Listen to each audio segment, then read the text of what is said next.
እግዚአብሔር በመጀመሪያ በአምሳያው አዳም እና ሔዋንን ፈጠረ። አዳምና ሔዋን በገነት በሚኖሩበት ጊዜ የእግዚአብሔርን ሕግ ይተላለፋሉ። እናም በእግዚአብሔር ፍርድ ጸጋቸው ተገፈፈ፣ ባህሪያቸውም ተጎሳቆለ። እናም ወደ ምድር ተጣሉ። የመጀመሪያ ልጆቻቸው ቃየን እና አቤል ይባላሉ። እናም እንደምታውቁት ቃየን በቅናት ተነሳስቶ አቤልን ይገድለዋል። ከዛ ሌላ ሶስተኛ ልጅ ይወልዳሉ። ስሙንም ሴት አሉት። አዳምና ሔዋን ከዛ በኋላ ብዙ ልጆችን ወልደዋል። ግን የመጽሐፍ ቅዱስ ታሪክ የሚቀጥለው በሴት ነው።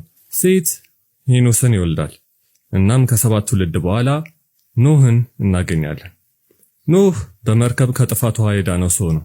በኖህ ዘመን የሰው ክፋት በምድር በዝቶ ነበር። ኖህ ግን በእግዚአብሔር ፊት ሞገስን አገኘ። እግዚአብሔርም የጥፋት ውሃ በምድር እንደሚያመጣ፣ በኖህ ግን ቃል ኪዳኑን እንደሚያቆም፣ መርከብ ሰርቶም ራሱንና ቤተሰቡን እንዳድን አዘዘው። ኖህም እግዚአብሔር እንዳዘዘው ሚስቱን፣ 3 ልጆቹን፣ ሚስቶቻቸውንም እና አዋፋትና እንስሳት በየወገኑ ወደ መርከቡ አስገባ። እግዚአብሔርም በቃሉ የጥፋት ውሃ በምድር ላይ ለ40 ቀንና ሌሊት አደረገ። ኖህም ከነቤተሰቡ ዳነ። የኖህ ልጆች ሴም፣ ካም፣ ያፌት ይባላሉ። ኖህም ከጥፋት ውሃ በኋላ በመጠጥ ሰክሮ እርቃኑን ጣለ። በዚህም ጊዜ ካም ይህንን አይቶ በአባቱ ተሳለቀ። እነ ሴም ግን አባታቸውን ረዱ። ኖህም ይህን ባወቀ ጊዜ ካምን ረግሞ ለሴም እግዚአብሔር በሱ ድንኳን ይደር ብሎ መረቀው። ሴም 5፣ ካም 4፣ ያፌት 8 ወንድ ልጆችን ወለዱ። ሁሉም በየነገዳቸው መኖር ጀመሩ። በዛን ሰዓት በምድር የሚነገረው ቋንቋ አንድ ነበር። ሕዝቡም በትዕቢት 70 የሚደርስ ግንብ እንስራ ተባባለ። እግዚአብሔርም ለትዕቢታቸው መልስ ቋንቋቸውን በታተነው። ለማንኛውም የመጽሐፍ ቅዱስ ትውልድ የሚቀጥለው በሴም ልጅ አርፋቅሳድ ነው። አርፋቅሳድም ቃይናንምን ወለደ። ቃይናንም ሳላን ወለደ። እናም ከ6 ትውልድ በኋላ ታራ የሚባል ሰው እናገኛለን። ታራ 3 ልጆችን ወለደ፣ አብርሃም፣ ናኮር እና ሃራን። ሃራን በተወለደበት ከለውዲያን ኡር የምትባል ቦታ ይሞታል። ታራም አብርሃምንና የሃራን ልጅ ሎጥን ይዞ ወደ ከነዓን ወይም ያሁኗን ፍልስጤም እና እስራኤል ተጓዘ። በመንገድም ሳለ ሞተ። የአብርሃም ሚስት ስሟ ሳራ ይባል ነበር፣ መካንም ነበረች። በዚህ ጊዜ የእግዚአብሔር ቃል ወደ አብርሃም መጣ። እግዚአብሔርም ዘሩን እንደ ሰማይ ኮከብ እንደሚያበዛ ስሙንም እንደሚባረክ በዘሩም የአሕዛብ ነገድ እንደሚባረክ አልገባለት። ቅድም ግንብ ሰሪዎች በራሳቸው ትዕቢት ተነሳስተው ለራሳቸው ስም ለመስራት ሞከሩ። እግዚአብሔርን ቋንቋቸውን በታተነው። አብርሃም ግን በትሑትነቱ የእግዚአብሔር የተባረከ ስምን ሰጠው። በዘሩም አሕዛብ ነገድ እንደሚባረኩ ቃል ኪዳን አገኘ። ለዛ ነው የመጽሐፍ ቅዱስ ትውልድ ከዚህ በኋላ በአብርሃም ትውልድ ላይ የሚያተኩረው፣ በኋላ የእስራኤል ነገድ ተብለው የሚጠሩት። እንደ እግዚአብሔር ቃልም ሳራ በ90 ዓመት አረገዘች፣ ይስሐቅንም ወለደች። ይስሐቅ የናኮር የልጅ ልጅ የሆነችውን ርብቃን አገባ። ኤሳውንና ያዕቆብንም ወለደ። ያዕቆብም የእስራኤል ነገድ የትውልድ መጀመሪያ ሆነ። ለዛም ነው አብርሃም፣ ይስሐቅ እና ያዕቆብ 3ቱ አርዕስተ አበው ወይም የአባቶች አለቃ ተብለው የሚጠሩት። ያዕቆብ የርብቃ ወንድም ላባ ሴት ልጆች የሆኑትን ሊያ እና ራሄልን አገባ። ከሚስቶቹም አገልጋዮች ልጆችን ወለደ።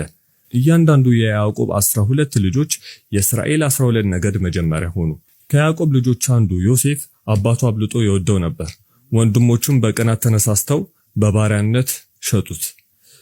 ለዮሴፍም እግዚአብሔር በሄደበት ሞገስን ይሰጠው ነበር፣ በሰዎችም ይከበር ነበር። ብሎም በግብጽ ምድር ስልጣንን አገኘ።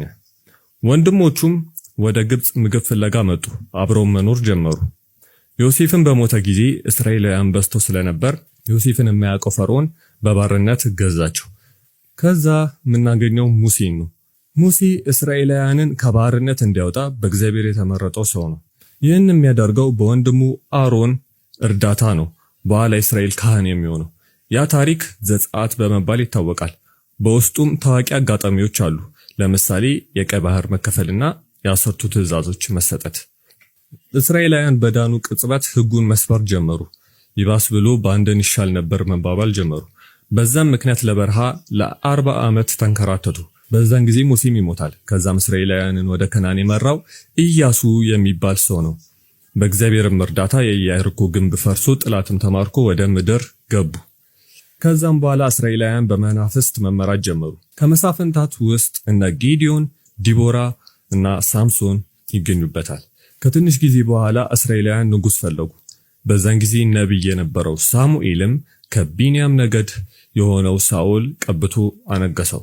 ሳኦል ግን የእግዚአብሔርን ቃል ይንቅ ነበር። እግዚአብሔርም ሳሙኤልን ዳዊት የሚባል የይሁዳ ነገድ የሆነ ልጅ እንዲቀባ አዘዘው። ታዋቂው የዳዊትና ጎልያድ ታሪክ ከተከሰተ በኋላ በሕዝቡ ዳዊት የተወደደ ሆነ። ሳኦልም ቀናበት፣ እናም ሊገለው ሞከረ። ትንሽ ቆይቶ ሳኦል በጦርነት ይሞታል እና ዳዊት ይነግሳል። እናም ኢየሩሳሌም ከተማን ይመሰርታል። ለዳዊትም እግዚአብሔር ከሱ ዘር የእግዚአብሔርን ዘላለማዊ መንግስት የሚገነባ መሲህ እንደሚመጣ ነገረው። ለማንኛውም ዳዊት ቤርሳቤህ ከምትባል ያገባች ሴት ጋር ዝሙት ውስጥ ይገባል።